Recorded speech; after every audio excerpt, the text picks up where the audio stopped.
Youngsters, youngsters, youngsters. If there is one thing the San Francisco 49ers have a lot of now, it's young players. A lot of them. We're going to go through a couple of guys we think really jump off the screen at us during gameplay. I've got two guys, one on offense, one on defense. The first guy I want to talk about is Quentin Patton. 49ers have been waiting for this guy to show up, and man, in week 9 did he show up. And this play was awesome. So, on the play, you've got Blaine Gabbert, who gets disrupted and he feels pressure, has to move up out of the pocket, step up into pursuit.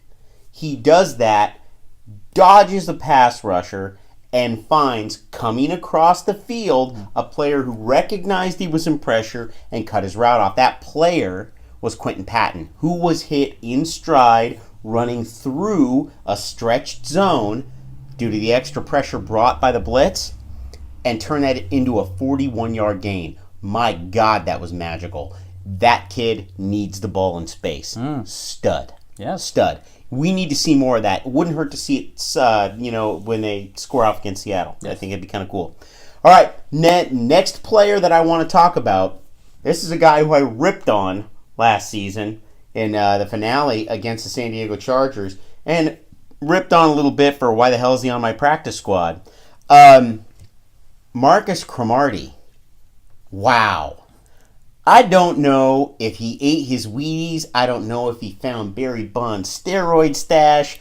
I don't know if maybe he just decided to, take a bottle of Adderall and drink a whole pot of coffee. Well, let's not go that far. Yeah, but my God, he was on fire when the 49ers squared off against Atlanta. This guy was squared up against the best receiver in football.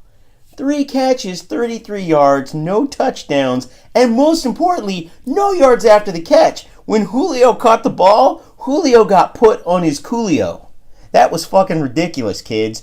Cromartie can tackle, came up in run support, and absolutely blasted Devontae Freeman. You want an exciting guy to watch, he may get playing time because Brock may not be back for the Seattle game. I mean, you may see this guy on the field a whole lot more. You want 2 youngsters to watch, those are my guys. What do you got? Real quick, best receiver in football is Antonio Brown, just for the record. I'm just saying. You know what? I guess if you like guys that just run fast and get open over the top. And catch the ball 17 times for 280-something yards. Oh, well, dude, against the Raiders? Whatever. You could get 200 yards against the Raiders. To me, number 1 guy. Julio's number 2. Right now, anyways. That changes from that time. But anyways, talk about young guys. I'm going to go and actually back you up on a guy you've been banging up all season. Eric Armstead, I think, has shown by now that he needs to be somebody who gets a lot more than just a few snaps here and a few snaps there. Yeah. Especially now, and going back to, we're 3-6. We're not out here fighting for a playoff spot. That's completely unrealistic. We're going to fall out of last place. We're out here just trying to build towards the future. And I think if you're going to build towards the future, take your first round pick, and who has been performing very well in this short amount of snaps, and maybe it's stamina. I don't know what it is, but he hasn't gotten the amount of snaps that you would like to see out of your first round pick. Sure. But guess what? At this point, F it. Throw him out there. I'm not saying make him a starter. I'm not saying bench your bets or completely change your rotation. But he has shown you that he can pressure the quarterback and make a positive effect for this defense. So yeah. I would like to see a lot more out of him. I think if we want to talk about exciting kids, definitely number 1. Number 2, going back to receivers, to me, I still want to see Bruce Ellington. He's a second-year guy who is really quick, really shifty. Talk about a guy that you want to get the ball on his hands out in an open field. He can make stuff happen.